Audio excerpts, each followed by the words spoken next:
Chapter 8. Mrs. Ebel was teaching geography. Everybody in the class had a map of the United States on his or her desk. Bradley's map was different from all the others. California was above Wisconsin. Florida stuck out of Texas. He picked up his pair of scissors and carefully cut out Tennessee. He was a good cutter. The edge of his scissors never left the black line. He wondered what was happening to Jeff. He knew he was at the counselor's office. He imagined she was doing all kinds of horrible things to him. He had tried to tell Jeff at recess not to go see her. He taped Tennessee to Washington. He was a very messy taper. His piece of tape twisted and stuck to itself. He looked up as Jeff entered the room and watched him hang the hall pass on the hook behind Mrs. Ebel's desk. Then he looked away as Jeff headed for the seat next to him. When the bell rang for lunch, he shoved his map into his desk and pulled out his paper sack. Because of the rain, everyone had to eat inside, in the auditorium. He and Jeff walked there together. Sort of. He's walking next to me, Bradley thought, but I'm not walking next to him. The auditorium was hot, steamy, and noisy. Long tables with benches had been set up across the room. "Where do you want to sit?" asked Jeff. Bradley ignored him. He stood on his tiptoes and looked around the room as if he was trying to locate his real friends. Jeff walked away and sat at one of the tables. Bradley walked behind where Jeff was sitting. I think I'll sit here," he said aloud, as if he didn't know Jeff was there. He stepped over the bench and sat down next to him. "Hi," said Jeff. Bradley faced him for the first time. "Oh, it's you," he said. They ate their lunches. "What are you eating?" asked Jeff. "Peanut butter sandwich," said Bradley. As he spoke, bits of peanut butter and bread flew from his mouth. "What about you?" "Tuna fish," said Jeff. Bradley swallowed his food and said, "I hate tuna fish." "My mother makes it good," said Jeff. "She chops apples in it." "I hate apples," said Bradley. He sucked the last drop of milk through his straw, then continued to suck, making a gurgling noise. Sitting 2 tables away from Jeff and Bradley were 3 girls, Melinda Birch, Laurie Weston, and Colleen Verigold.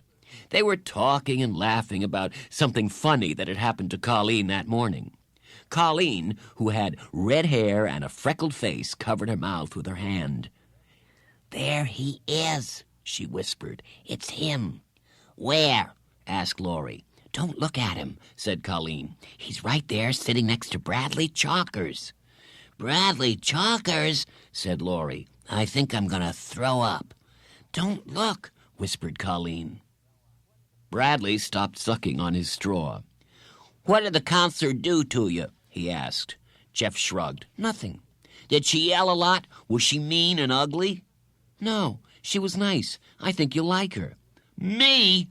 asked Bradley. "I'm not going to see her. I didn't do anything wrong." "She's good at helping you solve your problems," said Jeff. "I don't have any problems," said Bradley. He bit ferociously into a red, delicious apple. "I thought you said you hated apples," said Jeff. Bradley shoved the apple back inside the paper sack. "That wasn't an apple," he said. "It was a banana." Jeff's face suddenly changed color, first white, then bright red. "Ooh, I think he sees you," said Melinda. Laurie laughed. Colleen blushed. "Come on," said Laurie. "Let's go talk to him." She stood up. Laurie Weston was a short, skinny girl with long, straight black hair. Melinda got up from the table, too. She was nearly twice the size of Laurie. She had short brown hair. "No, don't go," pleaded Colleen. "What's the matter?"